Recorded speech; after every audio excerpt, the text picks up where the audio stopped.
Merci beaucoup, frère Parker. Bonsoir, mes amis. C'est un plaisir d'être ici ce soir. Encore une fois, je suppose que vous en avez assez d'être assis là, à m'écouter. Et j'étais tellement fatigué, enroué, un peu roué, après avoir prêché de toutes mes forces. Tout à l'heure, je parlais à frère Parker, qui est là. Je lui disais que je crois que ceci, c'est l'une des meilleures séries de réunions auxquelles le Seigneur m'a permis de prendre part depuis un bon bout de temps. Il n'y a pas eu beaucoup de monde, vous savez ce que je veux dire, mais il n'y a pas eu tellement de monde. Ils n'ont pas été très nombreux à y assister, mais en termes de qualité, c'était merveilleux. Quant à la foi, on aurait dit que tout pouvait arriver. J'aime ce genre de réunion où on a l'impression que tout peut arriver à tout moment. J'aime cela. Je suis sûr que les résultats seront durables et qu'ils seront visibles. J'admire vraiment votre patience à tous, que vous puissiez rester assis là, à m'écouter prêcher pendant des heures, puis revenir le soir suivant. Vous pouvez vraiment en supporter beaucoup, voyez. Alors je sais que vous avez beaucoup de patience. Donc je tiens à dire, au nom de tous, que nous te sommes reconnaissants, frère Thomas. Les mots me manquent pour exprimer mes sentiments à l'égard de frère Thomas. Je pensais le connaître, mais je le confondais avec quelqu'un d'autre.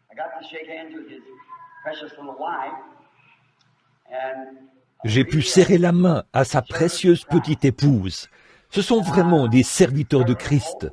Et j'espère vraiment, si Dieu le veut, que nos chemins se croiseront encore de nombreuses fois dans cette vie.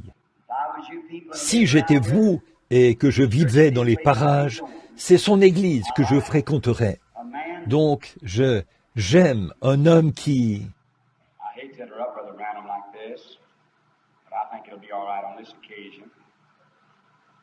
Thank him for those compliments and those nice things you say.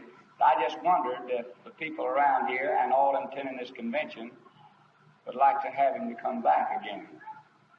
What about that, huh? Everybody knows? In fact, would you like him to come back next June? And just sit with us? If you do, stand to your feet. Come on. Merci. Thank you. All right. Merci. Thank you very much. That's really nice. Thank you, Brother Parker. Merci beaucoup. C'est vraiment gentil. Merci, frère Parker. Je suis tellement...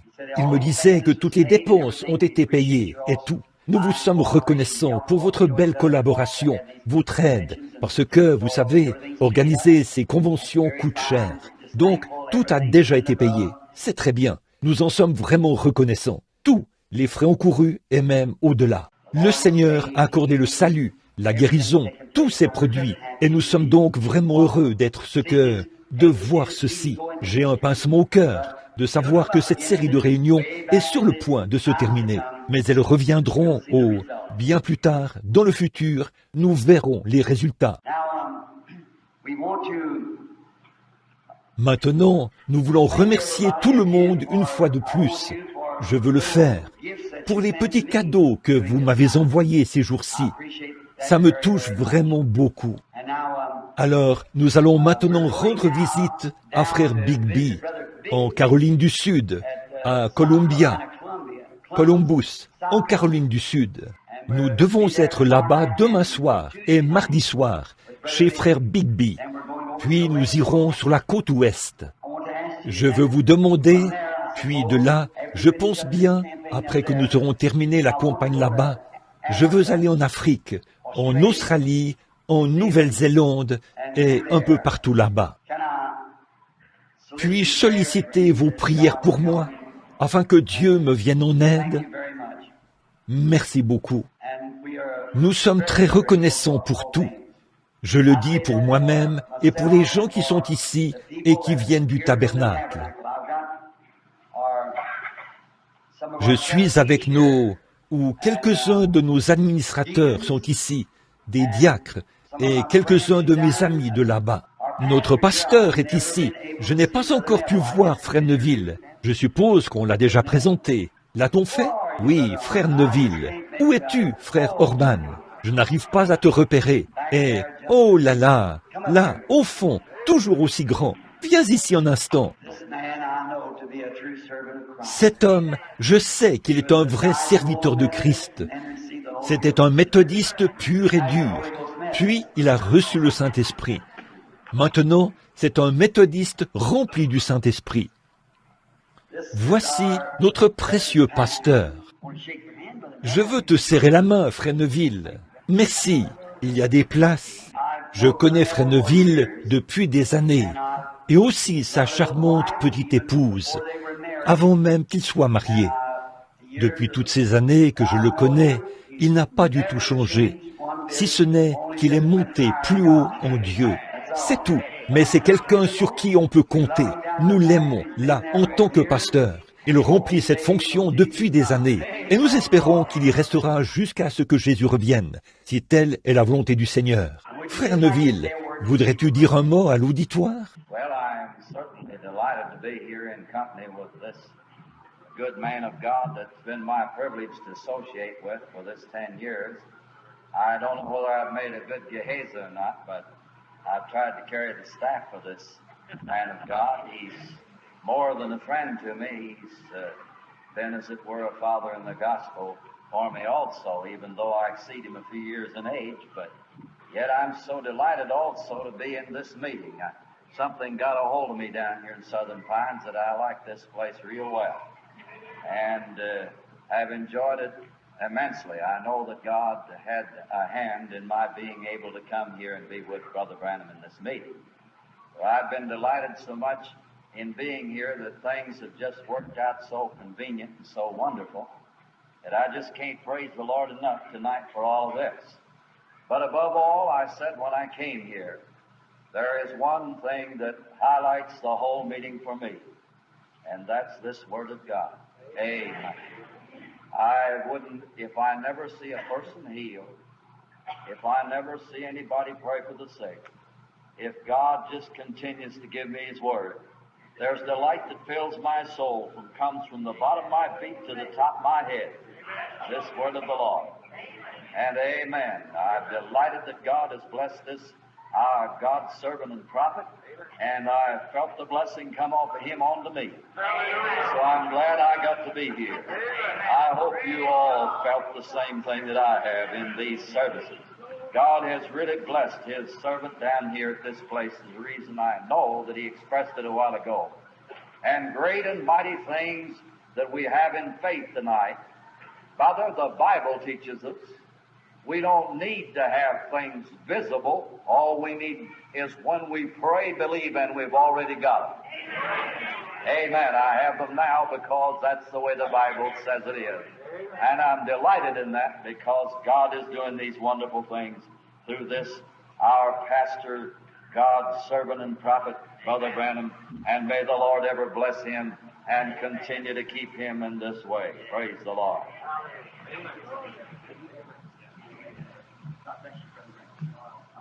De tout notre cœur.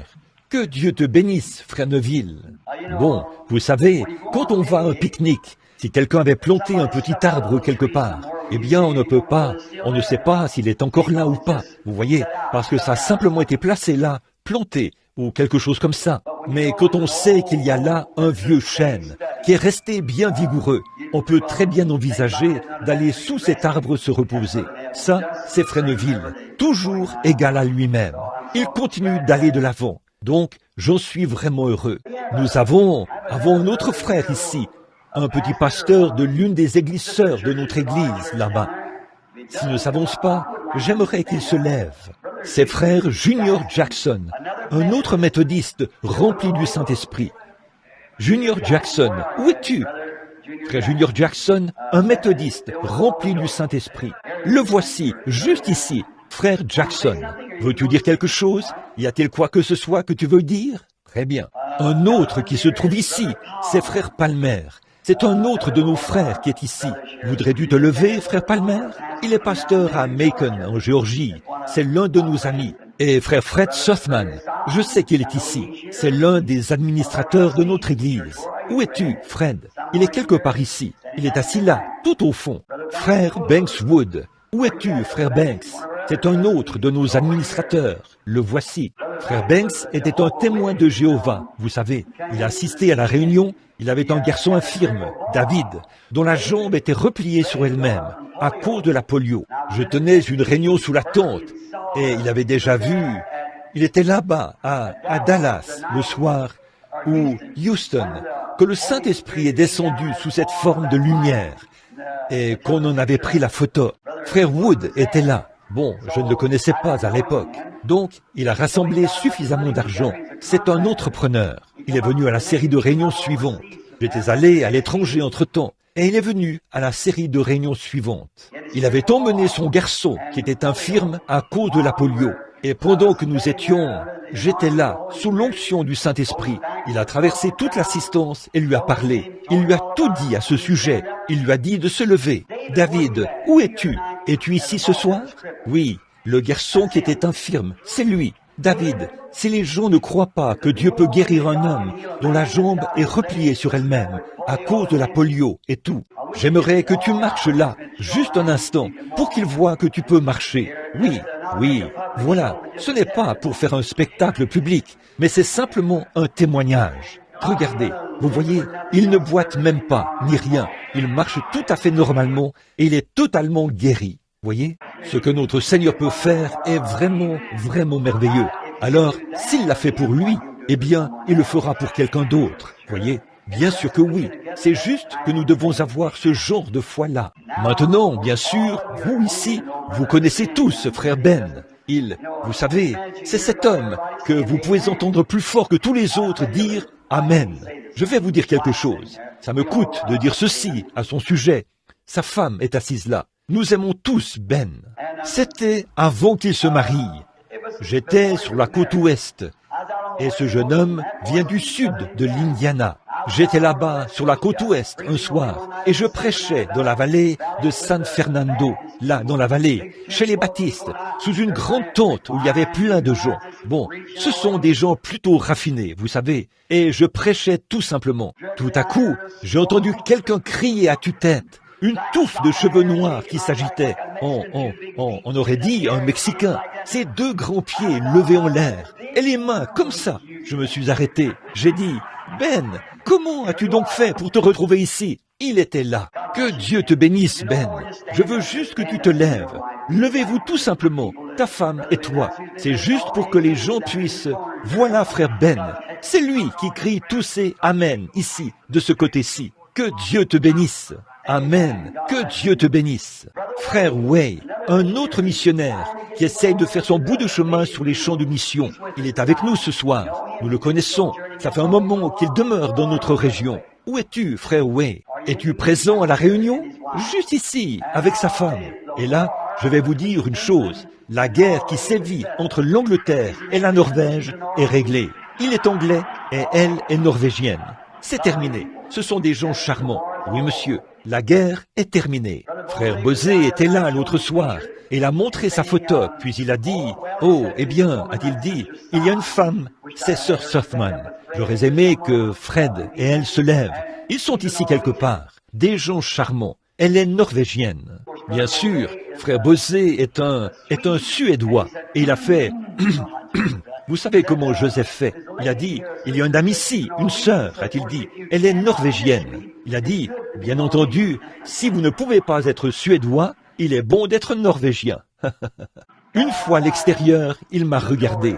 J'ai dit, bien entendu, Joseph, c'est vraiment dommage que tous ne soient pas irlandais, des Irlandais. Donc, nous avons tous le sens de l'humour là-bas. Frère Higginbottom, où es-tu? Il est quelque part ici. Eh bien, un autre homme rempli de piété qui vient de notre région. C'est quelqu'un qui a été l'un des administrateurs à l'église, là-bas, pendant des années et des années. Et son ami, Sir Argunbright, Sir Ruth Argunbright, qui est juste ici. Je crois qu'elle est assise ici, dans l'allée. Levez-vous. Combien connaissent Minor Argunbright? C'est l'un des vice-présidents des hommes d'affaires du plein évangile. Il est son cousin. Oh là là, si j'oublie de mentionner certains d'entre vous, je suis fier de chacun de vous. Je suis heureux que vous soyez ici avec nous. Nous ne savons pas, comme nous allons et venons. Frère et sœur Down sont aussi assis là. Sœur Brown, frère Brown aussi. Frère McKinney, un autre prédicateur méthodiste qui a le Saint-Esprit. Où es-tu, frère McKinney? Où es-tu? Ici? Il vient de l'Ohio. Ici, tout au fond, ici. Un autre qui est pleinement né dans cette parole. Un méthodiste dégagé de tout ça.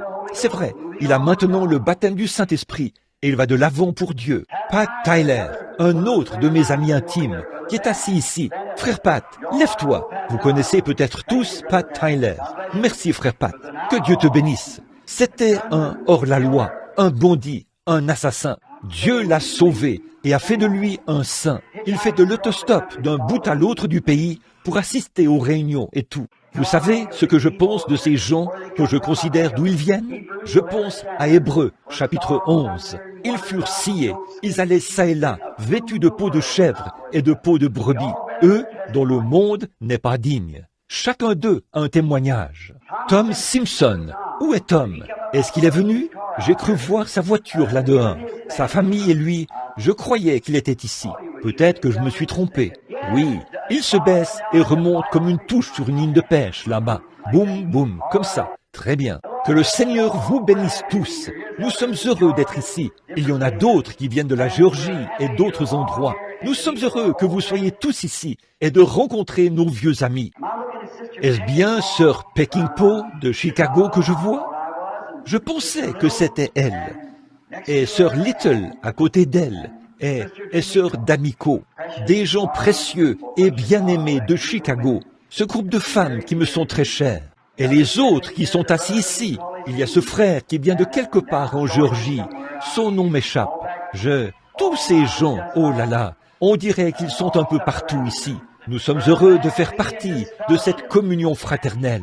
Une fois, je parlais avec le vieux frère Bosworth. Il a dit, « Frère Branham, sais-tu ce qu'est la communion fraternelle ?» En anglais, « fellowship ?» J'ai dit, « Je pense que oui. » Il a dit, « C'est deux personnes dans un même bateau. » En anglais, « fellows » signifie personne et « ship » signifie bateau. Donc, c'est cela. Mais nous avons de la communion fraternelle. Que le Seigneur vous accorde sa grâce. Merci pour tout ce que vous avez fait. Je vais noter l'une de cette série de réunions dans ma liste comme l'un des moments marquants de mon ministère. Pour votre bonne collaboration, pour ces braves frères et sœurs, et tout ce monde si accueillant. Je me sens tellement à l'aise que je me suis enroué à force de prêcher. Maintenant, après moi, c'est frère Ned Iverson qui continuera les services là-bas à Columbia, chez frère Bigby. Frère Ned, es-tu ici ce soir? Je ne sais pas si... Oui, là-bas derrière, un presbytérien rempli du Saint-Esprit. Oui, le docteur Lee Vail et sa femme, mes précieux amis bien-aimés. Frère Vail a travaillé avec moi au cours des séries de réunions, un précieux ami. Je suppose que tous ces hommes ont été présentés et tout. Es-tu ici, frère Vail? Es-tu dans le bâtiment ce soir? Là-bas derrière. Que le Seigneur te bénisse. Sœur Vail, où es-tu? Je n'ai pu que lui faire signe de la main. Que Dieu te bénisse, sœur. Nous sommes si heureux qu'ils soient tous ici. Priez tous pour moi maintenant. Je continue d'avancer par la foi, en croyant que, d'un moment à l'autre, nous pourrions voir la venue du Seigneur. Je ne sais pas tout à fait quand, comment, où, mais je veux être prêt quand il viendra. Et parfois, je pourrais penser que ce sera comme ceci, mais peut-être que ce sera autrement. Mais quoi qu'il en soit, je veux être là quand il viendra. Je veux partir avec lui. C'est là mon ambition. Non seulement je veux partir, je veux que tous mes amis et je veux que tous mes ennemis partent aussi. Je veux que tout le monde parte. J'ai eu une petite vision où je ne veux pas appeler cela un ravissement. Je n'avais jamais eu une vision comme celle-là. Je me tenais là-haut en train de regarder. Je me suis retourné pour me regarder. Ça s'est passé récemment. Beaucoup d'entre vous l'ont lu dans les magazines et tout. Mes amis, vous ne pouvez pas vous permettre de manquer ça. Ne le faites surtout pas. Donc, il y a un endroit là-bas. J'étais là-bas, exactement comme je me tiens ici. Et je m'étais retourné pour me regarder. J'ai déjà eu des visions. Les visions, je sais ce que c'est. Si c'était une vision, c'était la vision la plus étrange que j'ai jamais eue. Là-bas, j'ai vu des gens, ceux qui étaient partis de l'autre côté. Je les ai vus là-bas. Les vieux étaient jeunes. Ils se tenaient là. C'étaient des êtres humains exactement comme moi. mais sans péché. C'était au-delà de la perfection, sublime. Il était impossible de décrire ce que c'était. Et quand j'ai su que je devais revenir, il n'y avait qu'une seule raison pour laquelle j'allais revenir. Essayez de persuader les gens. Quoi que vous fassiez, ne manquez pas cela. Ne manquez pas cela. Ne manquez pas cela. Vous ne pouvez pas vous permettre de manquer cela. Tout le reste, mettez tout le reste de côté. Mais préparez-vous pour cela. Voyez, quoi que vous fassiez. J'irai sur les champs de mission cet hiver, si le Seigneur le veut, à mon retour de ces voyages. Alors, soyez en prière pour moi. En effet, ici, c'est facile. De temps en temps, on voit un esprit impur venir dans une réunion pour essayer de déranger. Mais là-bas, ce sont des sorciers et des démons. Vous avez intérêt à savoir de quoi vous parlez. J'y ai certainement fait face. En effet, ce sont des démons et ils vous défieront sans hésiter. Mais, oh, comme pas une seule fois, je le dis, la main posée ici sur ma Bible, pas une seule fois. Et vous savez, vous pouvez imaginer le nombre de fois où cela a été défié partout dans le monde. Dieu n'est pas entré en scène et n'a pas déchiré les rideaux et n'a pas montré qu'il est Dieu, exactement comme il l'était du temps d'Élie. Il est toujours Dieu. Oui, pas une seule fois. C'est pour ça que certains d'entre vous, des ministres, viennent m'inviter à aller dans leurs églises. J'attends jusqu'à ce que je me sente conduit à y aller. Alors, si je viens simplement en mon propre nom, si je viens comme ça. C'est juste par amitié pour vous. Mais quand je me sens conduit à venir, là, je peux venir au nom du Seigneur Jésus. Dès que je pose les pieds hors de l'avion, cela m'appartient. Amen. Je prends le contrôle de tout cela au nom de Jésus-Christ. À ce moment-là, vous le rencontrerez là-bas, parce que vous êtes l'ambassadeur de Dieu à ce moment-là. Mais là, quand une église vous envoie, ou qu'un ami vous demande de venir, ou quelque chose comme ça, là, vous y allez encore juste en présumant. Oh, présumez. Je suppose que vous en avez assez d'écouter ce sujet. Maintenant, prenons notre bonne vieille Bible. Mais avant de le faire, prions. Vous voyez, nous parlons et tout.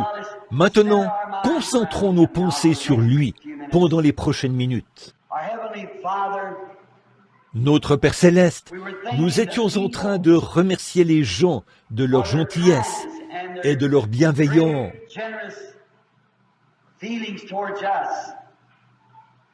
Et généreux sentiments vers nous, et combien nous les apprécions. Et maintenant, Père, nous voulons te remercier avant tout, car c'est toi qui as fait ceci, Seigneur. C'est toi qui nous as bénis et qui nous a permis de nous asseoir ensemble dans les lieux célestes, en Christ. Satan aurait perturbé et gâché notre réunion. Mais tu nous as tant aimés que tu nous as tous permis de nous rassembler pour communier autour de la parole. Nous en sommes tellement reconnaissants, ô Dieu, même si je suis un peu enroué à cause d'une voix fatiguée. Seigneur, j'ai vraiment passé des moments merveilleux, alors que je ressentais ton esprit bénir mon âme. La parole, ne manquant de rien, coulait comme des fleuves, au point où tout ce que j'avais à faire, c'était de m'asseoir. Ô Dieu, j'en suis si reconnaissant. Puisse notre frère Parker et toute son équipe, et cet endroit où nous avons été invités, Seigneur, puisse-t-il être béni. Accorde-leur des milliers d'âmes. Exauce-les quand ils prient pour les malades. Exauce leurs prières, Seigneur, et guéris les malades. Et quand ils essayent de faire quelque chose en ton nom, honore cela, Seigneur.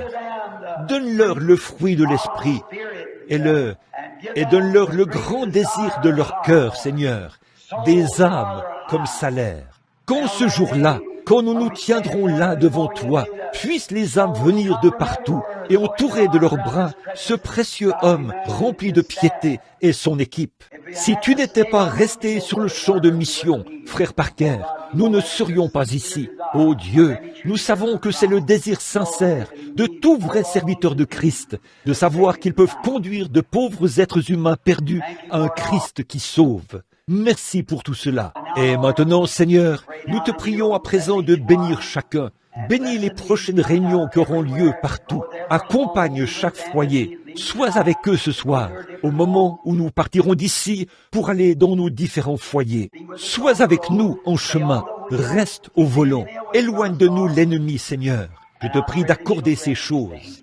Maintenant, accorde-nous le désir de notre cœur. Chaque demande ce soir est la mienne, Seigneur.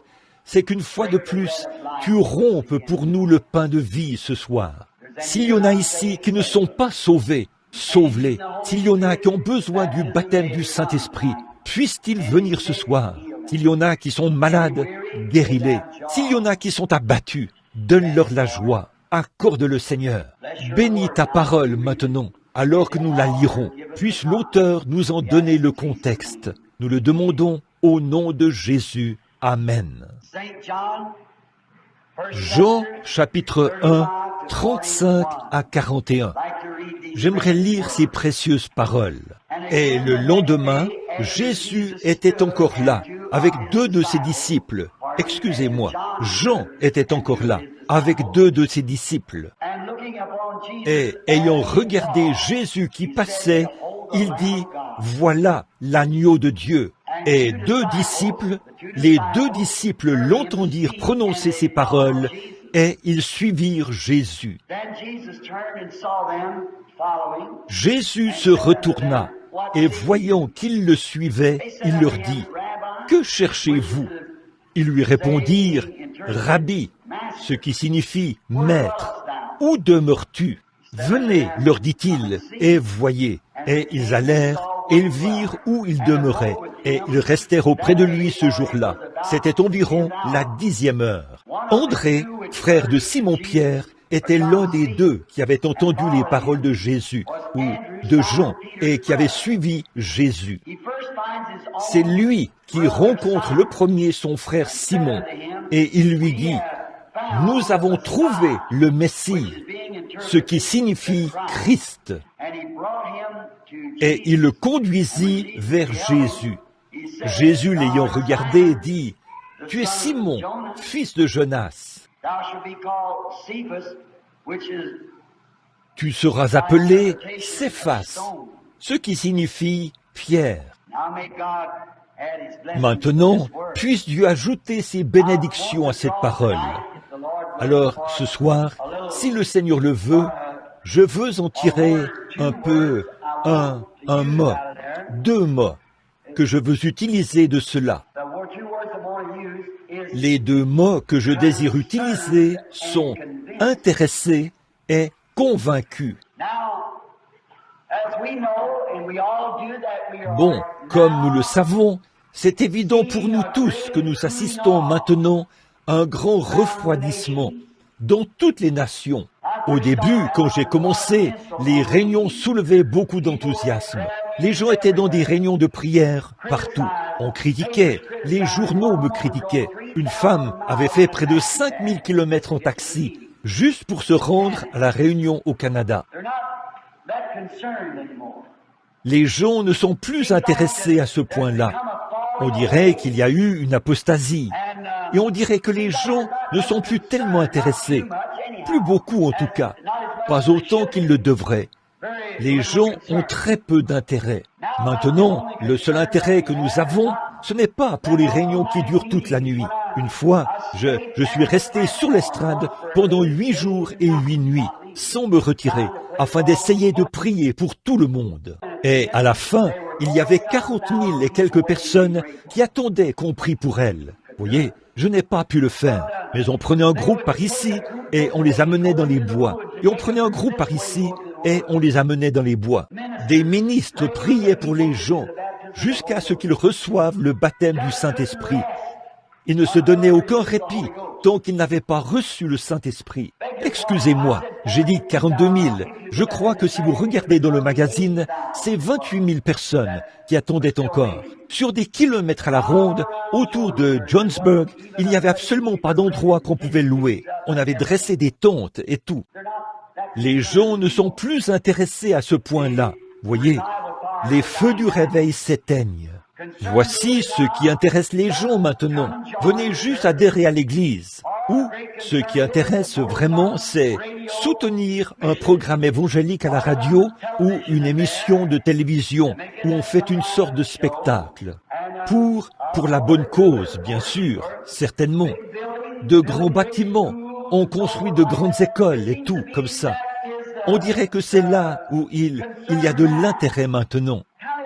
Les gens ont en quelque sorte perdu la vision de la prière, de la détermination, comme ils l'avaient autrefois. Il s'est passé quelque chose. J'aimerais bien savoir ce qui s'est passé. Et maintenant, ils ne semblent pas être intéressés par « on peut visiter telle église » ou faire un appel à l'autel. Autrefois, les gens se précipitaient à l'autel.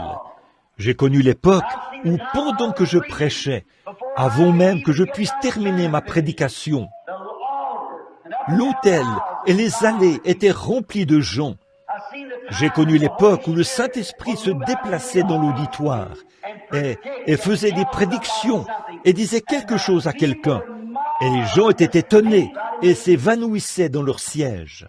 Il y a quelque chose qui cloche quelque part. Ils continuent de faire la même chose. C'est toujours le même évangile. Je n'ai pas du tout changé depuis que j'ai commencé. J'ai commencé uniquement avec la parole de Dieu toute nue et je m'en suis tenu strictement à cela depuis lors. Ça fait 32 ans que je suis derrière la chair et je n'ai jamais rien retiré ni changé quoi que ce soit. Je continue d'exprimer les choses exactement comme quand j'ai commencé.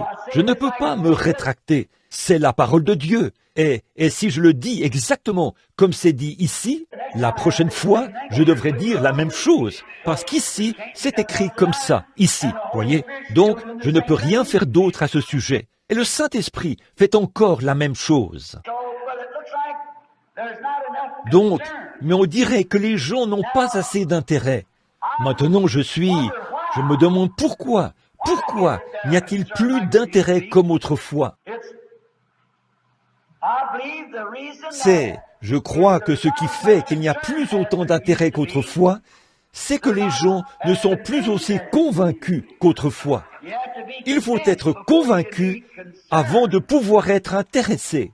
Ils ne sont pas intéressés. Les gens utilisent leur temps maintenant, au lieu de faire de l'évangélisation et d'essayer de faire quelque chose, tout le monde veut construire une très grande école ou un grand quelque chose où ils peuvent enseigner et faire en sorte que les prédicateurs adoptent de meilleures manières derrière la chair et ainsi de suite. Vous savez ce que je crois? Je crois que les gens ne sont pas convaincus que Jésus revient bientôt. Je ne crois pas qu'ils sont convaincus qu'il reviendra dans cet âge-ci. Et je crois que c'est pour ça qu'ils ne sont pas intéressés, parce qu'ils ne sont pas pleinement convaincus. C'est vrai.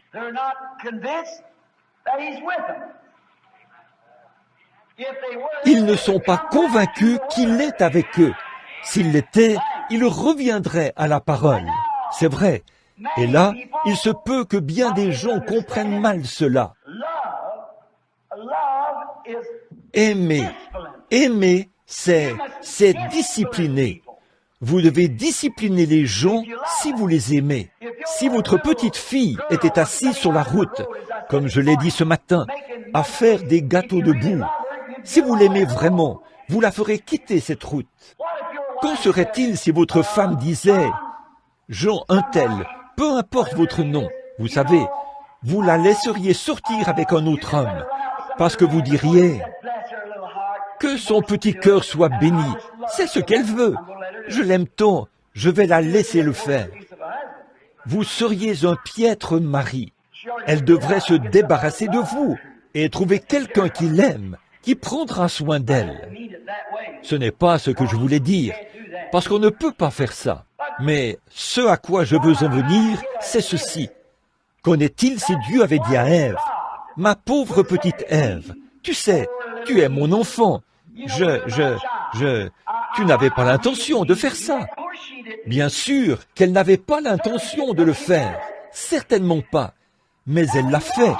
Et nous savons qu'elle l'a fait. Nous en voyons encore les résultats. Mais voyez-vous, il l'aimait. Et il fallait qu'il tienne sa parole envers elle. Et il faut que Dieu tienne sa parole envers nous. Donc, il faut que nous obéissions à sa parole. Et quand nous obéissons à sa parole, et que là, nous le voyons confirmer ce qu'il a dit qu'il ferait, alors nous sommes convaincus, c'est vrai, que la parole est vraie. Eh bien, quand nous voyons, nous apportons, il n'y a pas longtemps, ce grand évangéliste a eu affaire à un Mahométan. Vous l'avez lu dans le journal, comme moi. Ce Mahométan a mis cet évangéliste au défi. Il lui a dit, Jésus-Christ, c'est juste un homme que l'on adorait. Les gens suivaient un homme. Il a dit qu'il croyait au même Dieu que l'évangéliste. Mais il a dit, Jésus n'est pas son fils. C'est juste une adoration faite de main d'homme. Et il a mis l'évangéliste au défi. Il lui a dit, la Bible dit que les œuvres qu'il a faites, Christ, ses disciples feront la même chose. Il a dit, bon, je ferai venir 30 malades, et vous ferez venir 30 malades aussi, et je guérirai autant de malades que vous. Voyez? Et l'évangéliste a fui. Il a pris la poudre d'escampette. Si j'avais été cet évangéliste, je crois que si je n'avais pas eu assez de foi pour le faire, je n'aurais jamais laissé cet incroyant se tenir là. J'aurais dit, je connais l'un des nôtres qui a la foi pour le faire. Pourquoi? Vous devez premièrement être convaincu que c'est Dieu. Ensuite, vous savez où vous vous tenez. C'est vrai. Soyez premièrement convaincus. Ensuite, vous serez intéressés. Bien que les gens prétendent que Dieu est avec eux, ils sont. Ce n'est pas tout. Maman avait l'habitude de dire, les actions parlent plus fort que les paroles. Certainement, vous devez agir là-dessus, croire cela, être convaincu, et ensuite, vous serez intéressés. Jésus a dit, si tu m'aimes, paie mes brebis. Bon, c'est là que je pense que nous avons beaucoup échoué. C'est de paître ces brebis. Si tu m'aimes, paie mes brebis. Aujourd'hui, c'est presque ton mes brebis. On les amène là où on les dépouille de tout ce qu'ils ont et on leur demande de s'engager à donner leur maison, toute leur pension de vieillesse et tout le reste. Vous parlez d'une tonte. Jésus n'a jamais dit cela. Ce matin, frère Parker a dit, Dieu aime son peuple. Il aime ses brebis. Il a dit, paie-les. Et les brebis doivent avoir de la nourriture de brebis. Il n'a jamais dit, instruis mes brebis. Il a dit, paie-les, non pas les instruire. Paie-les. Donne-leur de la nourriture de brebis. La nourriture de brebis, qu'est-ce que c'est? Le pain de vie. Jésus est le pain de vie. L'évangile, la vérité. Prêchez-le sans faire de compromis. Alors vous savez que quand vous aurez à répondre de leur âme au jour du jugement, en tant que ministre de l'Évangile, vous pourrez vous tenir là et dire, c'est ce qui était écrit dans la parole. Nourris-les de la vérité. Paie mes brebis. Quant à Jean, il était vraiment intéressé, puisqu'il savait que le Messie viendrait dans son âge. Jean-Baptiste le savait. Alors il savait que le Messie viendrait dans l'âge où il vivait. Mais quand il est sorti du désert, il n'a pas fondé d'école. Il n'a pas fondé d'université. Il n'a pas fondé d'organisation.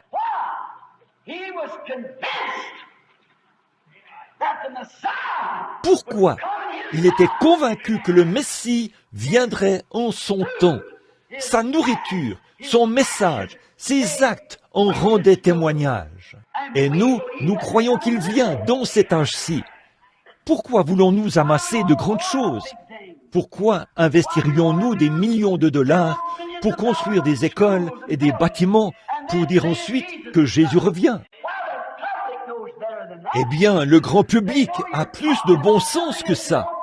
Les gens savent que vous parlez de quelque chose que vous ne croyez pas. Mettons en pratique ce que nous prêchons. C'est vrai. Là, il faut que nous fassions cela. Jean était vraiment certain. Au sujet de sa naissance, il savait que sa naissance était très étrange. Nous savons tous dans quelles circonstances Zacharie a vu l'ange. Cela a dû mettre à rude épreuve ce vieux couple. Zacharie était un homme âgé et Élisabeth était une femme âgée. Mais ils avaient cru qu'un jour, Dieu leur donnerait un enfant. Elle était stérile. Nous savons qu'à la naissance de Jean, cette naissance étrange, le fait de savoir qu'il serait le serviteur de Dieu, avait dû être dur pour le vieux couple. En effet, ils savaient, au vu de leur âge avancé, qu'ils ne vivraient pas assez longtemps pour voir ce garçon entrer dans son ministère. Et le père de Jean était sacrificateur. Mais lui qui avait cet appel, au lieu d'aller au séminaire où son père était allé, il ne pouvait pas aller là-bas. Il ne pouvait pas prendre de risques à ce sujet. Il ne pouvait tout simplement pas s'y mêler, car il avait vu dans l'Écriture qu'il devait être la voix de celui qui crie dans le désert. Il avait vu qu'il serait le messager qui précéderait le Messie, et il lui fallait en être certain. Il a attendu dans le désert jusqu'à ce qu'il soit convaincu, puis il a été intéressé. Il était convaincu. Il voulait rester. Il était tellement certain qu'il verrait Jésus qu'il a dit ceci. Il est là. Il se tient maintenant au milieu de vous. Il y en a un parmi vous que vous ne connaissez pas. Oh, j'aime ça. Il y en a un parmi nous ce soir. Mais je suis heureux que nous le connaissions. Je crois que c'est lui qui rend témoignage. Le glorieux Saint-Esprit rend témoignage que Jésus revient bientôt. Car c'est conforme à la parole. Et tous les signes sont en train de s'accomplir. Nous sommes au temps de la fin. Il ne voulait pas rester et là faire une erreur. Alors il est resté dans le désert jusqu'à ce qu'il soit convaincu qu'il savait comment reconnaître le Messie. Et Dieu lui a montré le genre de signe qu'il devait surveiller quand il verrait le Messie. Alors, quand il l'a vu et qu'il a vu le signe qui était censé l'accompagner, il était convaincu que c'était lui.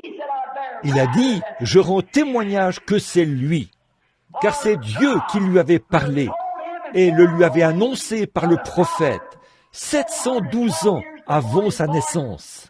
Il était la voix de celui qui crie dans le désert pour préparer le chemin du Seigneur et aplanisser son sentier. Et le Dieu qu'il avait établi d'avance et qu'il avait prédestiné à ce travail. Il s'est attendu à ce Dieu jusqu'à ce qu'il entende ce Dieu lui parler. Amen. Quand ce Dieu lui a dit ce qui allait arriver, il était convaincu. Quand il a vu ce signe, il a dit, le voici. Amen. Si seulement nous pouvions être aussi sincères, si nous pouvions attendre à l'autel, non pas avoir un genre de petite sensation, puis nous lever d'un coup et partir, mais rester là. Quoi qu'il arrive, restez là, jusqu'à ce que vous soyez parfaitement convaincus par la puissance de sa résurrection, que le Saint-Esprit s'est emparé de vous et qu'il vous tient, et que vous êtes une nouvelle créature en Christ. Restez là, jusqu'à ce que vous soyez morts et ressuscités. Alors, vous n'entrerez pas dans l'eau étant un hypocrite. Vous y entrerez en sachant qu'il est mort pour vous et que vous êtes mort avec lui. Et là, vous y descendez pour ressusciter avec lui, pour montrer au monde que vous croyez qu'il est mort et qu'il est ressuscité, et que vous êtes mort avec lui, et que vous êtes déjà ressuscité. Et maintenant, vous allez vous asseoir dans les lieux célestes et manger de la nourriture de brebis. C'est vrai. André, ce grand homme dont nous parlons, le frère de Simon, il est resté toute la nuit jusqu'à ce qu'il soit convaincu. Quand il se rendait au bord du fleuve, Jean, ce grand prophète, n'arrêtait pas de dire « Il y en a un, le temps est proche, race de serpents dans l'herbe, ne prétendez pas dire « Je fais partie de ceci et je fais partie de cela ». Nous avons Abraham pour père. Je vous le dis, de ces pierres, Dieu peut susciter des enfants à Abraham. Oh, il ne faisait que mettre la cognée à la racine de l'arbre. Vous voyez, Jean était un homme du désert. Regardez de quoi il parlait. De cognée, d'arbres, de serpents. Vous voyez, c'est ce à quoi il était habitué, là-bas dans le désert. Il a dit, la cognée est mise à la racine de l'arbre. Et tout arbre qui ne produit pas de bons fruits sera abattu et brûlé. Frapper la cognée contre l'arbre, couper la tête des serpents et tout. C'était un homme du désert.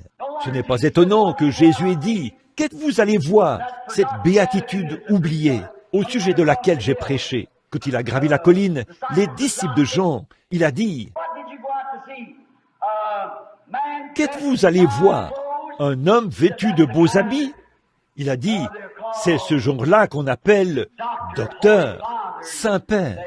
Ils portent des habits précieux.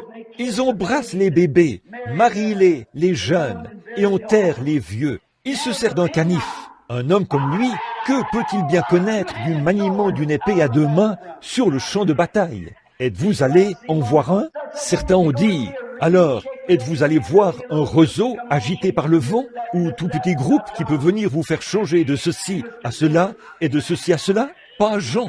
Il était convaincu. Il savait où il en était. Il connaissait sa position. Cela n'ébranlait pas Jean. Non, non. Il a dit, qu'êtes-vous allé voir alors? Un prophète? Il a dit, et moi je vous dis qu'il est plus grand qu'un prophète. Il est plus qu'un prophète. Donc, Jean était convaincu et il s'est mis à prêcher. Et André assistait aux réunions. Ainsi donc, quand Jésus est passé et que là se trouvaient André et un autre disciple, Jean l'a désigné et a dit, « Voici l'agneau de Dieu qui ôte le péché du monde. » Et ils l'ont suivi. J'aime ça. J'aimerais que ma prédication ait autant d'impact. Lorsque je dirais, « Voici l'agneau de Dieu qui ôte le péché du monde », tout le monde se mettrait à le suivre. Oh là là, laissez-moi. Où est-ce que je peux le trouver, frère Branham? Je peux vous le montrer. Il n'y a pas longtemps, j'étais à une réunion des hommes d'affaires et je prêchais là-bas sur la côte ouest. Et un homme m'a abordé et m'a dit, « Dites donc, n'êtes-vous pas un prédicateur ?» J'ai dit, « Oui, monsieur. » Il a dit, « Qu'est-ce que vous faites avec ces hommes d'affaires ?» J'ai dit, « Je suis un homme d'affaires. » Et il a dit, « Dans quel domaine travaillez-vous » J'ai dit, « Dans le domaine de l'assurance. » Il a dit, « Quel genre d'assurance » J'ai dit, « L'assurance. » Il a dit, « De quelle sorte s'agit-il » J'ai dit, « Assurance bénie. Jésus est à moi. » J'ai dit, « Si vous êtes intéressé à souscrire à une police, je serais ravi d'en discuter avec vous. » Un de mes amis, Monsieur Snyder, un précieux monsieur, il est venu chez moi. Je l'ai connu quand j'étais encore jeune. Nous fréquentions la même école. Il m'a dit, « Billy, j'aimerais te vendre des assurances. » Eh bien, une fois, on m'a un peu floué au sujet des assurances. Et je n'ai plus jamais souscrit à cela. Alors il a dit, j'ai dit, « Wilmer, j'aimerais bien, je t'aime bien, mais, et je dis, j'ai déjà l'assurance. » Il a dit, « Oh, oui ?» Ma femme m'a regardé comme si j'étais un hypocrite.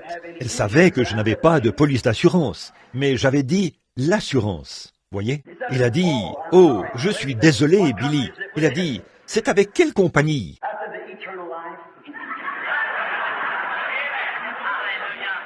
J'ai dit, « La vie éternelle. » Il a dit, « Je ne crois pas avoir déjà entendu parler de cette compagnie. » J'ai dit, « Tu devrais. » Oh, je suis convaincu que c'est vrai. C'est vrai. Alors Jean a prêché et a dit, « Le voici, l'agneau de Dieu qui ôte le péché du monde. » Quand je le vois se mouvoir dans un auditoire, s'arrêter autour d'un pécheur ou d'une personne malade et leur parler là, sachant que c'est Dieu lui-même, quiconque a un peu de jugeote saurait que je ne peux pas faire cela. J'aimerais dire, « Voici l'agneau de Dieu qui ôte le péché du monde. » J'aime entendre les gens dire, « Je crois cela, je me repens maintenant de mes péchés, je crois en Jésus-Christ. » Oh, comme j'aime les voir faire cela. Et ses disciples ont directement suivi Jésus. Il a promené le regard, il les a vus, et il a dit, « Que cherchez-vous » Ils ont dit, « Rabbi », ce qui signifie « maître ». « Où demeures-tu » Il leur a dit, « Venez et voyez. » Voilà une merveilleuse invitation. Venez et voyez. J'aime ça. C'est ce que Philippe a dit à Nathanaël. Quand Nathanaël a dit, « Peut-il venir de Nazareth quelque chose de bon ?» Il a dit, « Viens et vois. » Et donc, venez et voyez ce qu'il en est. Ne restez pas chez vous à critiquer. Venez et voyez. Voyez-vous? Venez voir vous-même. Maintenant, il est dit que c'était le soir. Alors André est resté toute la nuit. Oh, c'est une bonne façon de faire. Il est resté jusqu'à ce qu'il soit convaincu. Au vu de ce que cet homme lui avait dit ce soir-là, ce qu'il lui avait dit ou ce qu'il avait fait. Quelque chose avait complètement convaincu André qu'il était le Messie.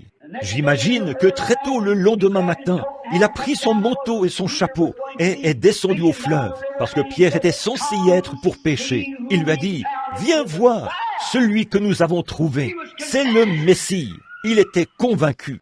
Une fois qu'il était parfaitement convaincu que c'était le Messie, il s'est intéressé à son frère. Voilà ce qui cloche ce soir. Les gens ne sont pas convaincus du message. Les gens ne sont pas convaincus du Saint-Esprit. Si vous êtes vraiment convaincu, alors vous serez intéressé. Vous ferez tout votre possible pour faire tout ce que vous avez à faire à ce sujet. Vous dites, eh bien, frère Branham, je ne suis pas prédicateur. Eh bien, vous aussi, vous pouvez faire quelque chose. Je me souviens d'une fois où j'avais une réunion. Il y avait un fermier qui avait été sauvé et qui avait été rempli du Saint-Esprit. Tout ce qu'il avait, c'était son expérience et un camion. Mais il y a transporté tant de gens pour les emmener à la réunion que 30 autres personnes ont été remplies du Saint-Esprit avant. Pourquoi? Il était convaincu. Une fois qu'il était convaincu, il a été intéressé. Sa petite fille a été guérie. Tous les soirs, nous avions des malades, un camion rempli de malades. Il les amenait de partout. 30 personnes ont reçu le Saint-Esprit. Vous voyez, il était convaincu que c'était vrai, alors il s'est intéressé à quelqu'un d'autre. Et si nous sommes convaincus que Jésus revient bientôt, nous nous intéresserons aux gens qui sont perdus. Nous ferons tout notre possible pour répandre l'Évangile. Un soir, Jacob a passé toute la nuit à lutter. Ce prince qui luttait, il avait lutté toute la nuit. Il avait esquivé Ésaü ici et là. Il avait une peur bleue de lui. Il a appris qu'Ésaü venait. Il a fait passer le torrent à sa femme. Il a traversé de l'autre côté et s'est agenouillé. Vous savez, Dieu est descendu et s'est emparé de Jacob. Et ils ont lutté toute la nuit. Donc, au début, il n'était pas entièrement convaincu. Mais une fois que Dieu en a eu terminé avec lui, il était convaincu. Oui, il est resté et a tenu bon jusqu'à ce qu'il soit convaincu que c'était Dieu. Frère, après cela, il n'avait plus peur d'Ésaü. Il avait traversé le fleuve et il était faible et boitait. On aurait dit que c'était le pire moment pour lui.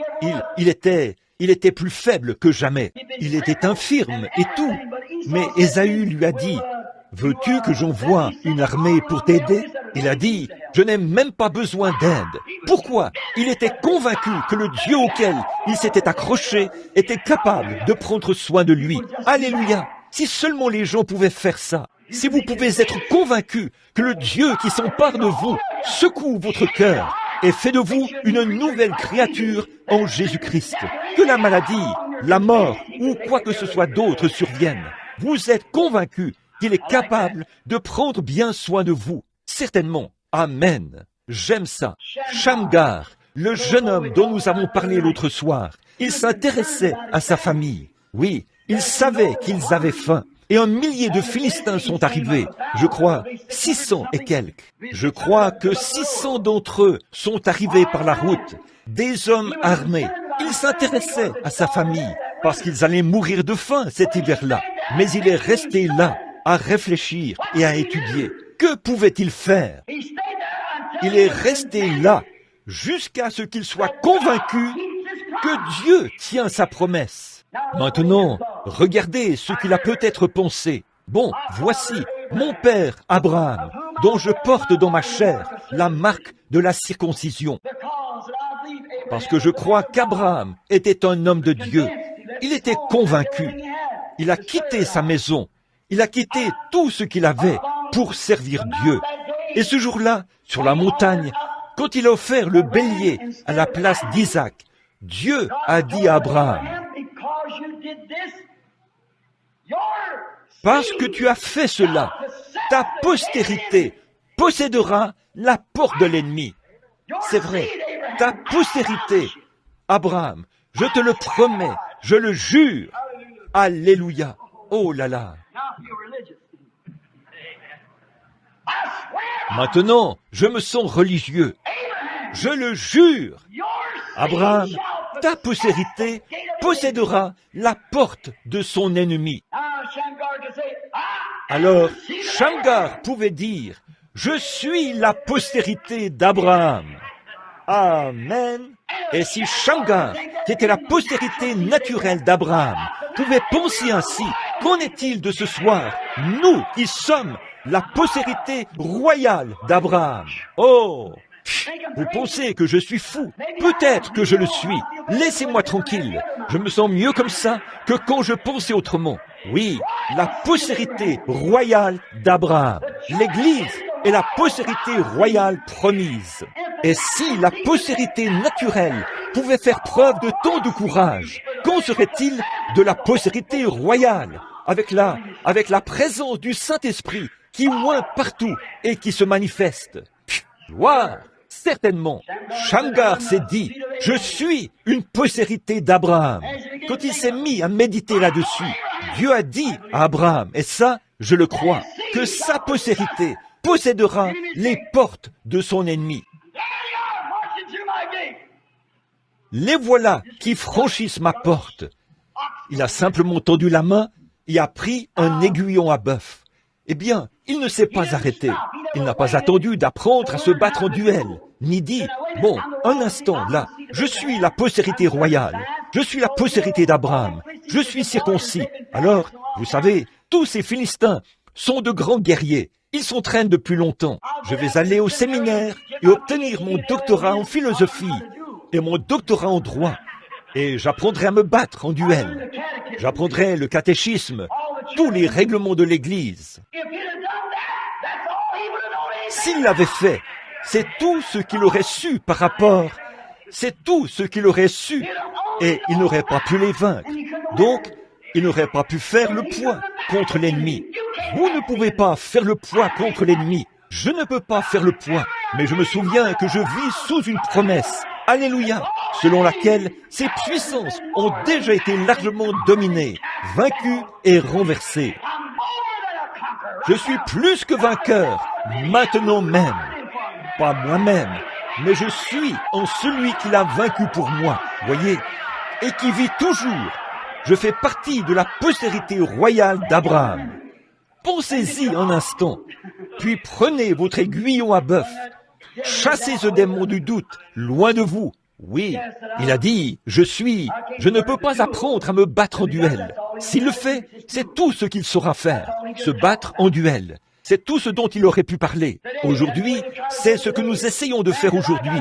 Des hommes ont dit, j'ai un appel dans ma vie pour entrer dans le ministère. Eh bien, fiston, dans ce cas, je vais appeler l'évêque pour voir si je peux te laisser aller à l'école, afin que tu apprennes la psychologie et que tu apprennes toutes ces choses.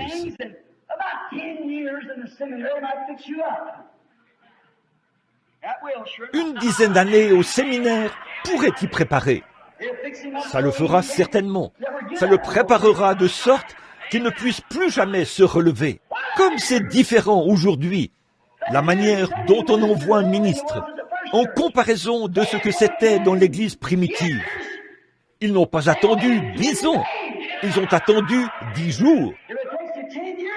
S'il vous faut 10 ans pour être convaincus, ils ont été convaincus en 10 jours. Amen. Il se peut qu'ils soient convaincus par rapport à la psychologie, mais il vous faut posséder la genoologie. Juste en 10 jours, ils ont été convaincus. Et ensuite, ils se sont intéressés aux autres. Certains d'entre eux ne savaient même pas écrire leur propre nom. La Bible dit qu'ils étaient ignorants et sans instruction, mais ils étaient convaincus. Alléluia! L'instruction, ça m'importe peu. Je suis convaincu que Jésus-Christ est le Fils de Dieu. Je suis convaincu que ceci, c'est le Saint-Esprit. Je suis convaincu qu'il est un guérisseur. Je suis convaincu qu'il est un sauveur. Je suis convaincu qu'il vient. Je suis convaincu que ceci, c'est cela. Je suis convaincu. Je crois cela. Ils ont dit qu'ils étaient convaincus. Quelque chose s'est passé. Ils ont été convaincus. Puis, ils ont été intéressés. Après avoir été convaincus. Ils étaient intéressés à ce que les autres connaissent la parole. C'était là un bon signe qu'ils étaient convaincus. Ils étaient intéressés. Ils ne s'intéressaient pas à l'instruction. Ça ne les intéressait pas de savoir s'ils pouvaient dire « Amen » comme il faut. Ça ne les intéressait pas de savoir à quelle organisation ils appartenaient ou s'ils avaient une carte de membre ou pas. Ils étaient convaincus que tout ce dont ils avaient besoin, c'était lui. C'est pareil pour moi ce soir. Je suis convaincu que tout ce dont nous avons besoin, c'est Christ. Nous n'avons pas besoin d'un nouveau maire. Nous n'avons pas besoin de nouveaux présidents. Nous n'avons pas besoin d'une nouvelle armée. Nous n'avons pas besoin de nouvelles bombes. Nous avons besoin de Jésus. Voilà tout ce dont ils étaient convaincus. Et ils croyaient aussi qu'ils étaient convaincus qu'ils pourvoiraient à tous leurs besoins. Êtes-vous convaincus à ce point-là ce soir? Dites, je suis convaincu. Peu importe ce qui se présente à moi, il sera de taille à y faire face. Peu importe ce qui se présente à moi, je suis convaincu qu'il prendra soin de moi. Il a dit qu'il le ferait. Je serai avec vous, et même en vous, jusqu'à la fin de l'âge. Ne vous souciez pas du lendemain, car le lendemain aura soin de lui-même. C'est vrai, souciez-vous seulement d'aujourd'hui. Si Dieu a ainsi revêtu le champ et l'herbe des champs qui existent aujourd'hui et qui demain n'existera plus, et dans sa pensée, s'il a eu de la considération au point que pas même un passereau ne puisse tomber dans la rue sans qu'il le sache, à combien plus forte raison connaît-il nos besoins? Je suis convaincu. C'est pour ça que vous ne me voyez pas mendier des offrandes, et ceci, cela. Je suis convaincu. Si je m'en tiens à cette parole, Dieu restera avec moi. Je suis convaincu. Pas besoin d'être donné. Ça viendra d'une manière ou d'une autre. Je suis simplement convaincu. Je crois cela. Je crois chaque parole qu'il a prononcée. J'en suis convaincu.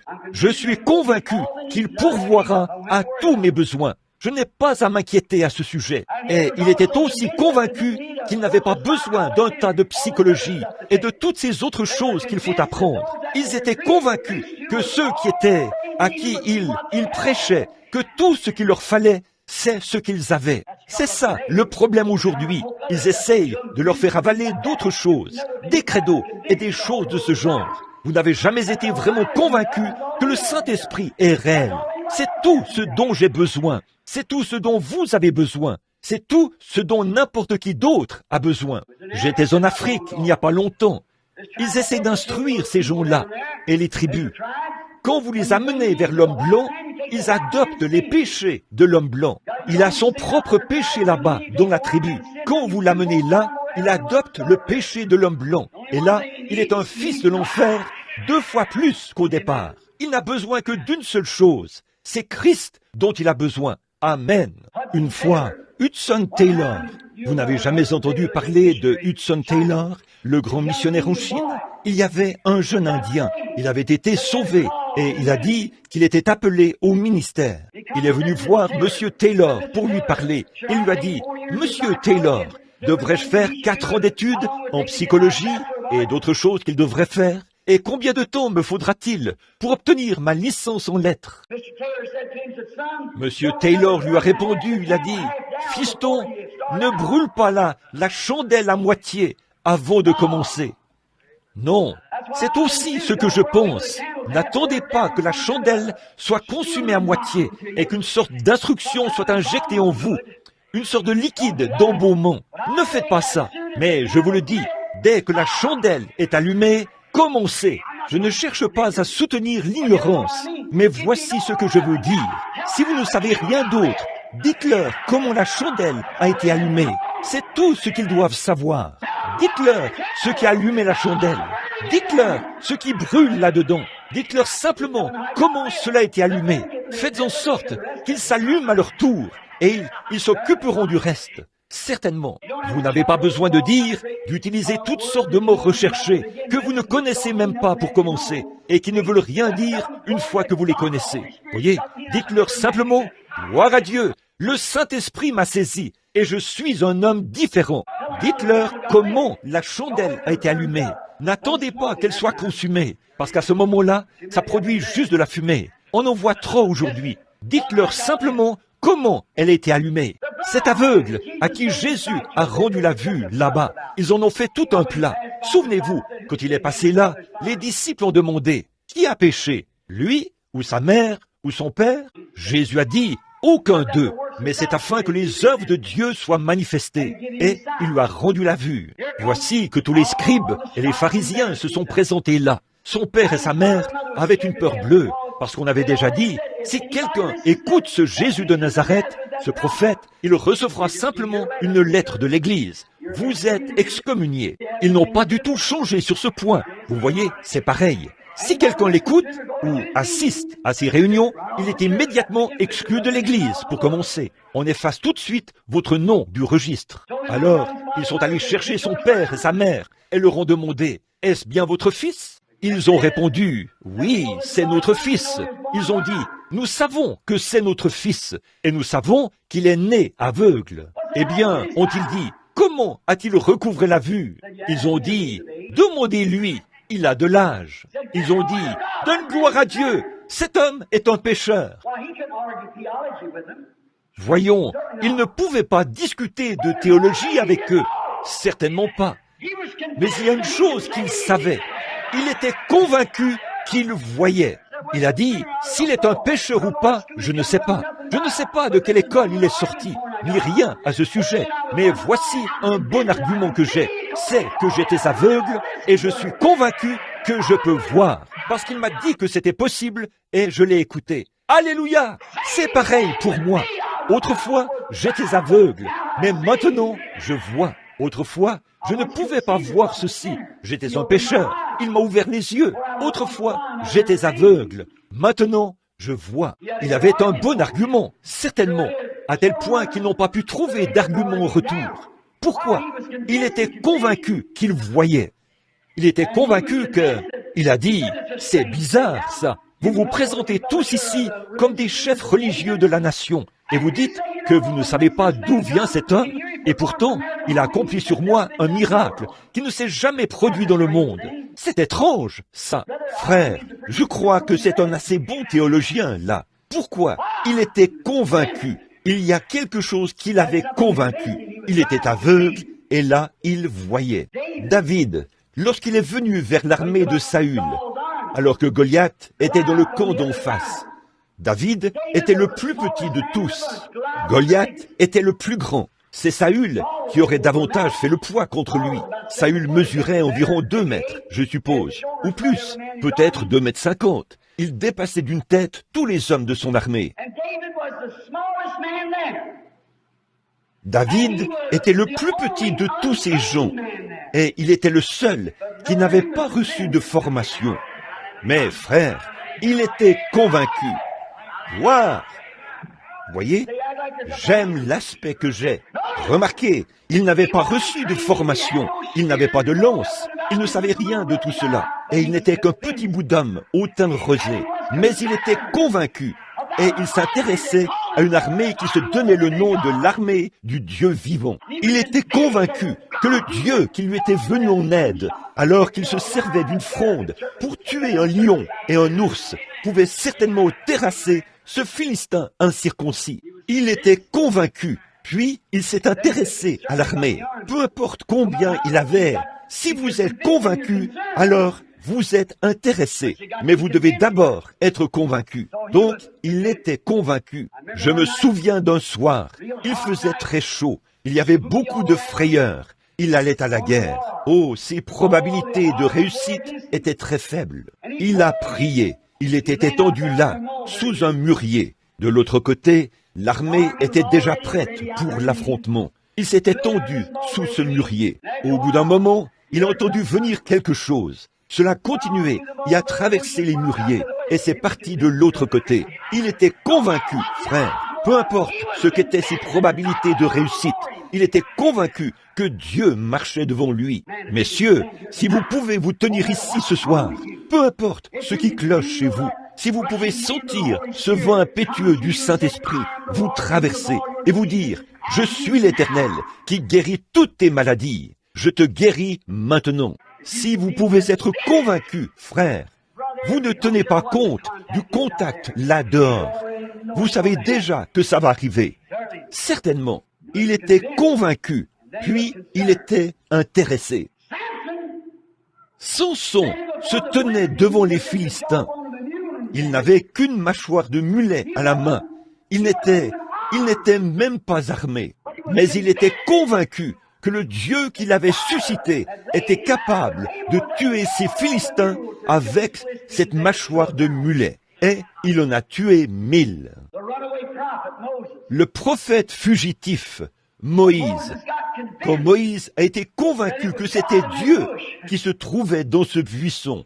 Vous savez, Moïse n'avait jamais eu d'expérience avec Dieu. Il était bourré de théologie.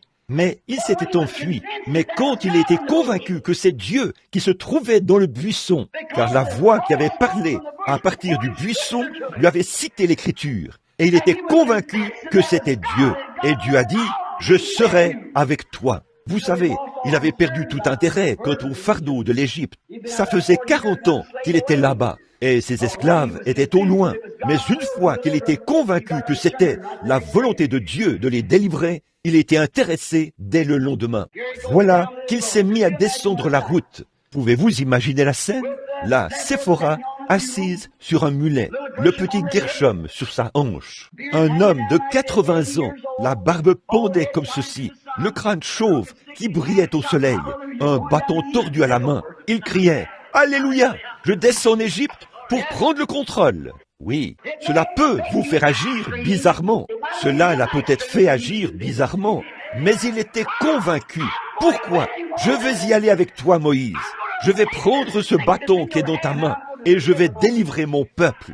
Or, ce petit bâton tordu ne payait pas de mine. Mais frère, il était convaincu parce que la parole de Dieu y était attachée. Quand vous êtes certain que la parole de Dieu est avec vous et en vous, vous pouvez être convaincus. Les enfants hébreux, ils étaient convaincus qu'il était capable de tenir sa parole. Oui, aussi longtemps qu'ils s'en tiendraient à cela. Dieu leur avait dit de ne pas se prosterner devant des idoles. C'est exactement ce que Dieu voulait dire. Et ils étaient certains que s'ils ne se prosternaient pas devant cette idole, Dieu était capable de tenir sa parole. Ils étaient convaincus qu'il le ferait. Et alors, une fois qu'ils ont été convaincus de s'en tenir à sa parole, Dieu a été intéressé à prendre position pour eux. Une fois que vous êtes convaincus que ceci, c'est la parole de Dieu, Dieu est intéressé à se servir de cela pour prendre soin de vous. On l'essaye sur les champs de mission, à l'étranger et partout, quand on est convaincu que c'est vrai. Mais vous devez être convaincus. Ensuite, Dieu s'intéressera à vous. Mais il faut premièrement que vous soyez convaincus que c'est lui et qu'il tient sa promesse. Ensuite, Dieu est intéressé. Marthe était convaincue que si Jésus demandait à Dieu, cela arriverait. Elle a dit, « Je ne me soucie pas de ce que les autres disent.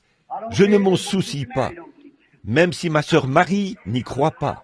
Je ne crois pas, ne me soucie pas de ce que le rabbin dit. Mais Seigneur, si tu avais été ici, mon frère ne serait pas mort. » Et il a dit, « Même maintenant, je suis convaincu que si tu le demandes à Dieu, Dieu te l'accordera. Ça arrivera.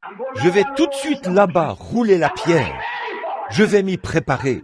Je suis convaincu. » Certainement. Je me souviens de mon père, là-bas dans le Kentucky, il y a des années. Toutes les récoltes brûlaient. Et le vieux prédicateur itinérant est arrivé. C'était un vieil homme formidable. Quand il s'est mis à genoux, il est resté là, jusqu'à ce qu'il se passe quelque chose. Ce jour-là, ils voulaient tous prier pour que la pluie tombe. Papa a dit que quand ce vieil homme s'est mis à genoux, il a vu lever ses vieilles mains ratatinées. Et il a dit, « Oh Dieu, je t'ai servi, ces gens sont à toi, et voici que leur récolte brûle. » Papa a dit qu'il est tout de suite sorti de l'église, et qu'il est allé là, a enlevé la selle de son mulet, et l'a jetée sous l'église, parce qu'il savait que la pluie allait tomber. Convaincu, oui monsieur. Alors, il s'est intéressé à sa selle. Après que vous êtes convaincu, Marthe a dit, « Si tu avais été ici, mon frère ne serait pas mort. Mais même maintenant, tout ce que tu demanderas à Dieu, Dieu te l'accordera. » C'est vrai, ça va arriver si tu le demandes à Dieu. N'est-ce pas merveilleux? Jaïrus, quant à lui, avait un cadavre dans sa maison. Son unique enfant de 12 ans, une petite fille. Le message lui est parvenu. N'importune pas le maître, parce qu'elle est déjà morte. Et Jésus a dit, tout d'abord, il a dit à Jésus, ma petite fille est déjà morte, mais je suis convaincu. Alléluia! Viens lui imposer les mains, et elle vivra. Convaincu, il avait entendu parler de Jésus. Il connaissait ses œuvres. Il croyait en secret. Au fond de son cœur, il croyait que c'était le Fils de Dieu. Il en était tout à fait convaincu. Vous savez, n'est-ce pas étrange? Dieu l'a forcé à prendre une décision. Dieu sait comment vous forcer à prendre une décision. C'est vrai, parfois, il laisse la maladie venir sur vous et tout le reste, rien que pour vous forcer à prendre une décision, à montrer ce qui est en vous, ce que vous êtes. Il l'avait forcé. Jaïrus a été forcé de croire cela. Ainsi donc, il a montré ce qu'il était. Il a dit, si tu viens imposer les mains à ma fille, même si elle est déjà morte, elle vivra. Oh là là, j'aime ça. Je pense que Marthe a dit la même chose. Jésus en était convaincu, lui aussi. Le soldat romain, le centurion, il était convaincu. Si seulement il pouvait amener Jésus à prononcer la parole. Écoutez ce soldat, un Romain, un homme des nations, un païen. Il a dit, je suis soumis à des supérieurs. Je dis à cet homme-ci, à ce soldat, toi, va là-bas, et il y va. Et je dis à celui-ci, viens, et il vient. Pourquoi? Il était son supérieur. Quel était le sens de son témoignage? Jésus, tu as autorité sur toutes les maladies. Tu as autorité sur tout. Si seulement je peux t'entendre prononcer la parole, mon serviteur vivra. Je suis entièrement convaincu. Et puis, après tout ça, nous ne sommes toujours pas convaincus. Voyez, qu'était-ce? Jésus a dit que c'était une grande foi. Il n'avait pas trouvé ça en Israël. Prononce simplement la parole. La voici, ici même.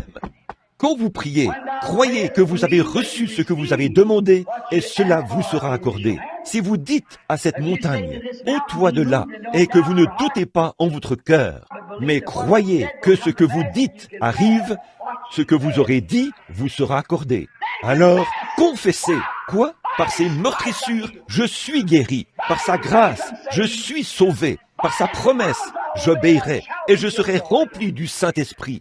Voilà, c'est cela. Si vous êtes convaincu qu'il tient sa parole, mais vous devez premièrement être convaincu. La femme qui était atteinte de la perte de sang, elle était convaincue. Peu importe ce que disait le rabbin, ce que disait le sacrificateur, et ce que disait son mari, et ce que disait qui que ce soit d'autre. Elle s'est dit, c'est un saint homme, c'est le Fils de Dieu.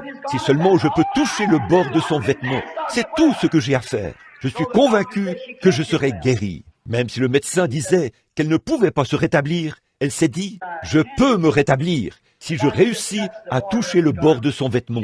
Elle était convaincue. La femme au puits était convaincue qu'il était le Messie.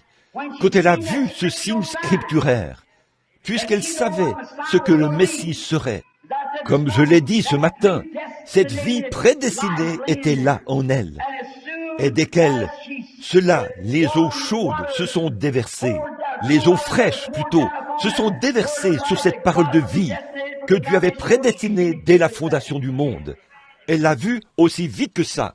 Alors qu'il y avait là des ministres, ils n'ont pas vu cela. Des sacrificateurs, ils n'ont pas vu cela. Des souverains sacrificateurs n'ont pas vu cela. D'importants membres du clergé n'ont pas vu cela. Ils ont taxé cela de démons. Et cette pauvre petite prostituée là-bas, Dieu l'avait prédestinée dès la fondation du monde. Si jamais vous y parvenez, c'est que vous l'étiez aussi. Or, la Bible dit, dans les derniers jours, l'Antichrist sera si religieux et ressemblera tellement à la chose authentique au point que ça séduirait même les élus. si c'était possible. Mais ça ne l'est pas, c'est vrai. Et tous, ils séduiraient tous les habitants de la terre, dont le nom n'a pas été écrit dans le livre de vie de l'agneau. Depuis les derniers réunions de réveil, ça ne sonne pas comme la Bible, n'est-ce pas? Depuis la fondation du monde, on ne peut pas les séduire, puisqu'ils se reposent vraiment sur cette parole. Dès qu'ils voient ces choses surgir, c'est la vie. Ils la saisissent à l'instant. Les autres viendront et diront, « Ah, c'est sans intérêt. Voyez, ils ne sont pas convaincus. Il n'y a rien là-dedans qui peut les convaincre. Rien au-dedans d'eux qui leur permet de croire. Ma mère disait, « Comment peux-tu faire sortir du sang d'un navet alors qu'il n'y a pas de sang dedans ?» C'est vrai. Mes brebis entendent ma voix. Elles connaissent la parole. Sa voix, qu'est-ce que c'est? La voici. Si credo, elles ne les suivent pas. Mais elles entendent ma voix. Elles la suivent. La femme au puits était entièrement convaincue. Puis, elle s'est intéressée à son peuple et a tout fait pour qu'il voie aussi ce signe et y croit. Après qu'elle était convaincue que c'était le Messie, car il lui avait dit quel était son problème. Elle a dit, « Seigneur, nous savons que quand le Messie viendra, c'est ce qu'il fera. » Il a dit, « Je le suis. » Elle savait qu'un homme qui pouvait faire cela dirait certainement la vérité. Gloire à Dieu. Oui, un homme que Dieu utilise de cette manière ne mentirait pas. C'est vrai, il vous dira la vérité. Il a dit, « Je le suis. » Elle était si transportée de joie quand cette lumière a jailli sur cette parole, qu'elle est retournée en ville au pas de course. Elle était entièrement convaincue. Peu lui importait si cela lui était permis ou non. Elle s'est mise à courir dans la ville et à le raconter aux rabbins, aux sacrificateurs, et à tous les hommes dans la rue, à tous les marchands et dans toutes les épiceries. Et partout dans les rues, elle s'est mise à témoigner. « Venez voir un homme qui m'a dit ce que j'ai fait. Prenez votre Bible, vérifiez dans le rouleau. N'est-ce pas la vérité que c'est le Messie lui-même? » Elle était convaincue. Elle se lèvera au jour du jugement et condamnera des milliers de personnes ici aux États-Unis. Certainement. Vous savez, Jésus a dit, la reine du Midi se lèvera au jour du jugement et les condamnera, parce qu'elle est venue entendre un don de sagesse qu'avait Salomon, le discernement. Et il a dit, il y a ici plus que Salomon. Certainement. Mais les gens ne croyaient toujours pas en lui. Certainement.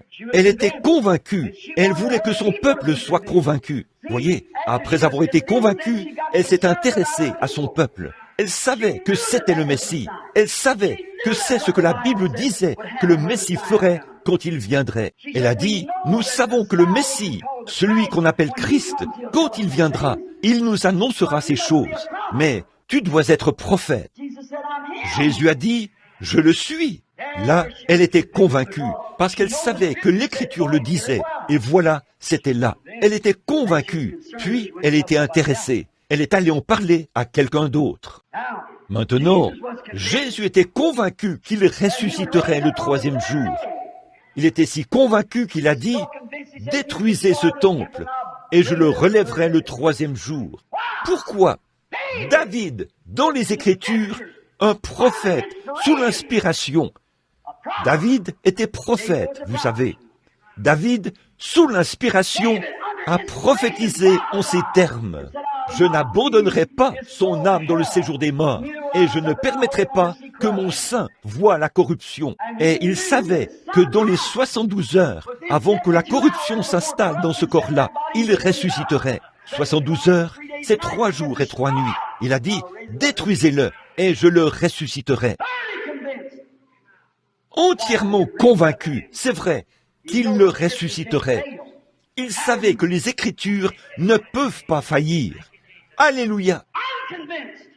Je suis convaincu qu'il est le même hier, aujourd'hui et éternellement. Je suis convaincu du ministère et du message que je prêche. Je suis convaincu que c'est la vérité. Je suis convaincu que ces visions viennent de Dieu. Je suis convaincu que nous vivons dans les derniers jours. Je suis convaincu que cet esprit qui est sur moi en ce moment, c'est le Saint-Esprit. Gloire! Je suis entièrement convaincu. Je suis convaincu que la voix du Saint-Esprit est la bonne voix. Je suis convaincu que la voix de la Bible est la vérité. Je suis convaincu que Jésus-Christ est celui qui est ici en ce moment. Je suis convaincu que si nous croyons en lui, à cette minute même, je suis convaincu qu'il guérira tous les malades en un instant, en un clin d'œil. Je suis convaincu qu'il répandra le Saint-Esprit sur ce lieu, au point qu'un cri éclatera. Et qui sait ce qui pourrait alors arriver? Je suis convaincu. Je le crois de tout mon cœur. Pas parce que je suis un homme âgé. Je prêchais ceci quand je n'étais qu'un jeune homme, quand j'avais à peine 20 ans. Je suis convaincu depuis ce jour où il est venu à moi à la rivière. Alléluia! Je suis convaincu qu'il est ici maintenant. Je suis convaincu que cette colonne de feu est la même colonne de feu qui était avec Israël dans le désert. Et c'est la même colonne de feu qui est avec l'Église aujourd'hui. Gloire! Je suis convaincu que c'est vrai. J'ai consacré ma vie à cela. J'ai quitté ma maison et tout le reste. J'ai tout donné pour cela. Je suis convaincu que c'est la vérité. Je suis convaincu qu'il est ici maintenant. Je suis convaincu que l'Esprit qui est ici maintenant, c'est le Saint-Esprit. Je suis convaincu que nous sommes baptisés en son Esprit maintenant même. Je sais que c'est la vérité. Je suis entièrement convaincu que Jésus-Christ est le même, hier, aujourd'hui et éternellement. Je suis convaincu, parfaitement convaincu. Cet ange est venu à moi là-bas et m'a dit ce qu'il avait fait. Je me suis tenu devant des païens, des milliers et des dizaines de milliers. Vous dites, n'avez-vous pas peur? Non, monsieur. Je suis convaincu que cela vient de Dieu. Je suis convaincu parce que c'était scripturaire. Je suis convaincu que c'est l'ange du Seigneur. Je le crois de tout mon cœur. Amen. Je suis convaincu que si nous demandions quoi que ce soit à Dieu, il nous le donnerait. Vous avez peur, c'est tout. N'ayez pas peur. Il est ici.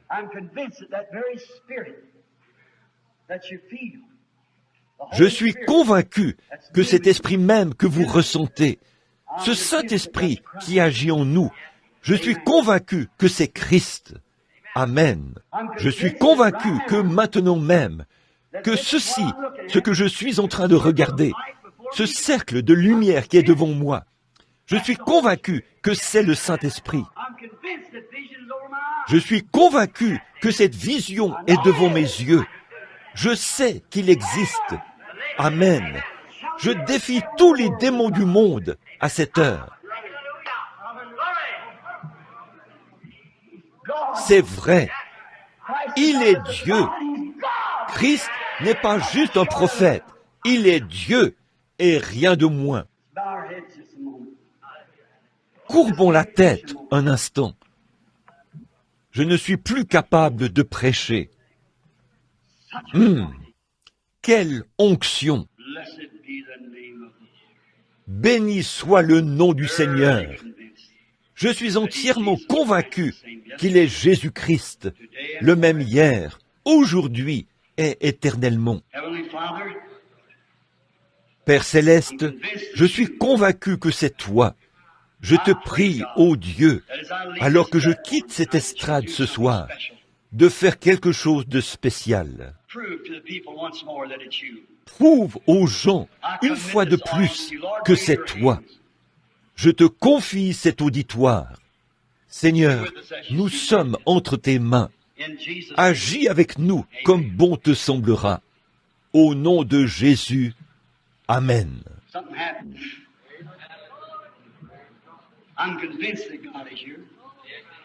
Il s'est passé quelque chose. Je suis convaincu que Dieu est ici. Est-ce qu'il a distribué des cartes de prière? Y a-t-il des cartes de prière? Non. Nous n'en avons pas besoin. Je suis convaincu qu'il est ici. Vous croyez cela? Si vous êtes entièrement convaincu, dites, Jésus, je te touche par mes infirmités. Je crois que frère Branham a dit la vérité. Ce n'est qu'un homme. Tu es Dieu, mais je crois qu'il a dit la vérité, parce que c'est la parole. Fais que cela arrive, Seigneur. Fais qu'il me parle et qu'il me déclare des choses.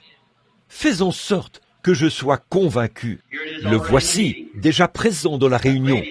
Cette dame qui est assise là, prie au sujet d'un problème de nervosité.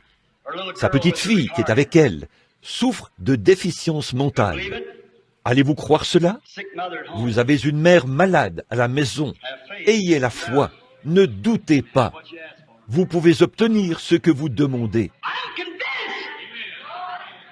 Je suis convaincu que le même ange qui est descendu sous la forme d'un homme et qui a parlé à Abraham, le dos tourné à la tente, est le même qui est ici ce soir. Il l'a promis.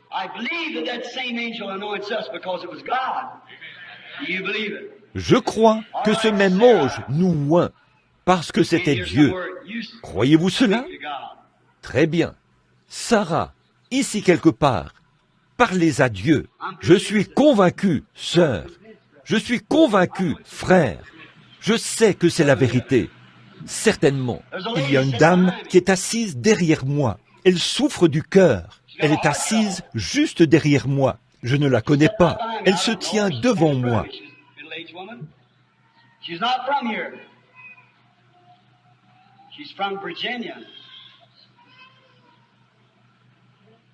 C'est une femme d'âge mûr. Elle n'est pas d'ici. Elle vient de la Virginie. Madame Fox, Jésus-Christ vous rétablit. Elle est assise juste ici. Voyons un peu. C'est elle, juste ici. Croyez.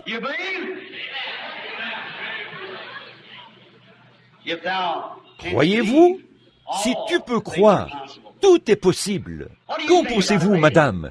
Vous et moi, sommes-nous des inconnus l'un pour l'autre? Vous croyez que je suis son prophète? Vous croyez?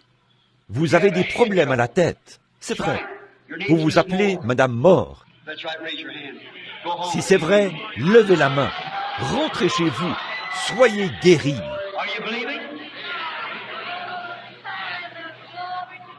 Croyez-vous? Maintenant, il y a quelqu'un ici, là-haut, ici, devant moi. Voilà, c'est ça, quelqu'un. C'est une femme. Elle a un cancer du sein. Madame Rod, croyez au Seigneur Jésus-Christ.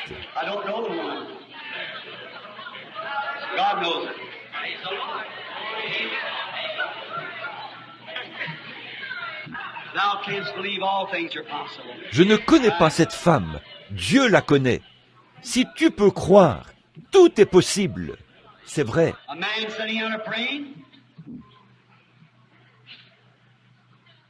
Un homme est assis là-bas. Il prie. Il vient de Tulsa. Monsieur Harwood, croyez au Seigneur Jésus-Christ. Allez et soyez rétablis. Ayez la foi. C'est tout ce que vous avez. Je ne connais pas cet homme. Je ne l'ai jamais vu de ma vie. Nous sommes des inconnus. Mais c'est vrai. Pourquoi? Il a touché quelque chose. Êtes-vous convaincu? Êtes-vous convaincu que Dieu tient sa parole? Si vous êtes convaincu, combien d'entre vous ont un besoin? Maintenant, certainement, comme c'est dit la femme au puits, demandez à ces gens, allez leur parler, partout où ils. J'en vois une autre. Oui, une autre. Écoutez, voyez si c'est vrai ou pas. Maintenant, ça fait le tour du bâtiment. Le bâtiment tout entier est oint, partout. Je suis convaincu que la présence de Jésus-Christ va guérir chaque personne qui se trouve ici. Êtes-vous convaincu de la même chose? Êtes-vous convaincu que je vous dis la vérité? Dieu confirme-t-il que je vous dis la vérité? Alors, je vous ordonne de vous lever et d'accepter votre guérison au nom de Jésus-Christ. Si vous êtes convaincu, levez les mains vers lui et donnez-lui la louange. Père Céleste, Saint-Esprit, remplis ce bâtiment. Ils sont convaincus que Satan est vaincu.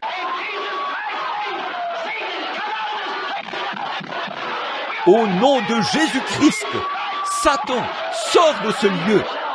Nous sommes convaincus que ceci, c'est la présence de Jésus-Christ. Cela se fera. Amen.